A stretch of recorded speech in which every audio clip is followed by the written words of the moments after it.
আপনারা কেন আল্লাহর একজন বার্তাবাহককে অবিশ্বাস করছেন, প্রত্যাখ্যান করছেন?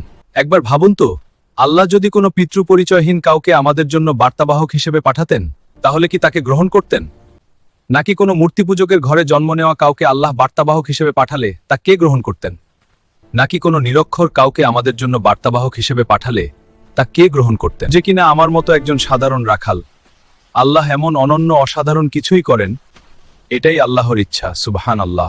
আল্লাহ চাইলে মুহাম্মদ কাসিমের মতো একজন সাধারণ ব্যক্তির মাধ্যমেও আমাদের কাছে বার্তা পাঠাতে পারেন, আর তাকে যে কোনো সময় পরিবর্তন করতে পারেন, পবিত্রও করতে পারেন, আর এটা আল্লাহর জন্য খুব কঠিন কিছু না। আল্লাহ যা ইচ্ছা তাই করেন। আল্লাহু আকবার। তাই বলছি, যেহেতু কুরআন, হাদিস ও মুহাম্মদ কাসিমের স্বপ্নের বার্তা একই, যেহেতু রাসূলুল্লাহ সাল্লাল্লাহু আলাইহি ওয়াসাল্লামের নির্দেশ তার আহলে বাইতকে ভালোবাসতে হবে, শুধু দাড়ি না থাকার কারণে আপনারা মুহাম্মদ কাসিমকে উপেক্ষা করবেন না। কুরআন হাদিসের আলোকে সত্যতা যাচাই করুন।